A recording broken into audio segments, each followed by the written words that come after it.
Hey guys, SimsDim Gaming here, back with some brand new FPS gameplay. This is of World War III. It's a bit of a hot topic at the moment due to the issues it's had since the open beta.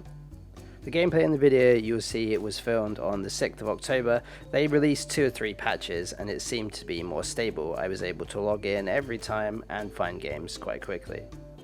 I was looking for something to scratch the Battlefield 4 itch. I still have Battlefield 4 installed, I just wanted something similar that was a little bit more modern.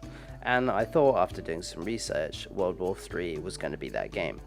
It kind of is, and it isn't at the same time, and I'll go into it. And I'll go into my experience I had as well, because this is the first time I'd ever played World War III. I never played it when it first came out, or when it was in closed beta or anything like that. First of all, I just want to say my first experience, I couldn't get into the game at all. It was really buggy when I could, and it was just overall frustrating and annoying.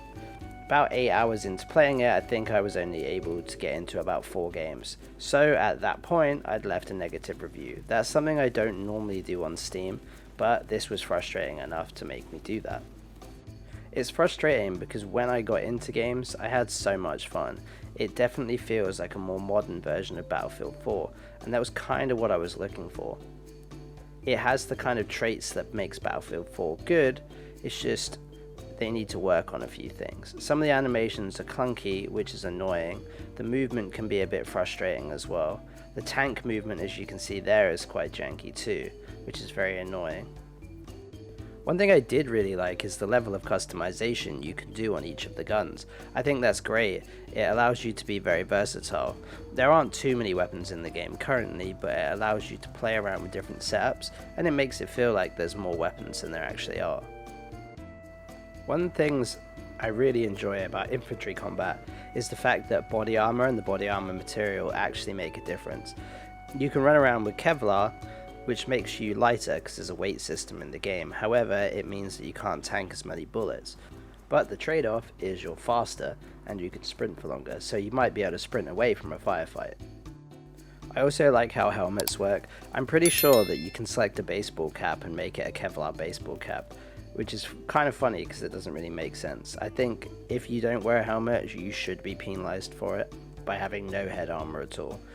I'm not sure if that's the thing, but I'm pretty sure you can select it. It's kind of weird.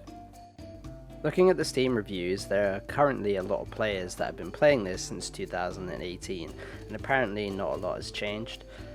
Bear in mind, from my point of view, this is the first time I've ever played it, so I don't really have that same experience.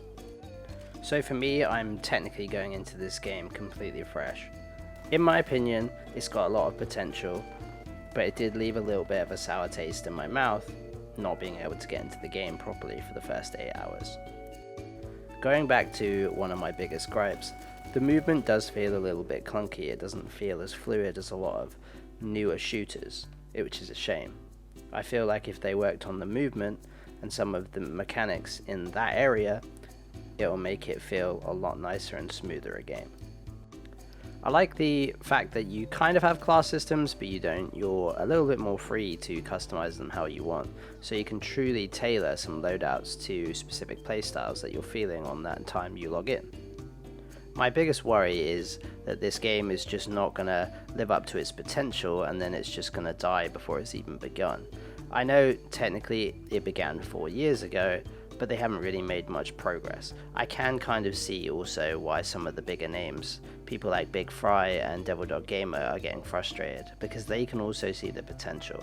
I can see it too, and I just want this game to succeed. It definitely does deserve to succeed. I feel it's just got its own little unique niche in a sea of very generic FPS games, but only time will tell. Let me know what you think of World War III and if you're enjoying it. Let me know if you've been playing it since 2018, or if, like me, you're experiencing it for the first time. Like I said, it's got great potential, they just need to execute it correctly. As always guys, this has been SimsDim Gaming. If you liked this video, please leave a like. If you disliked it, leave a dislike.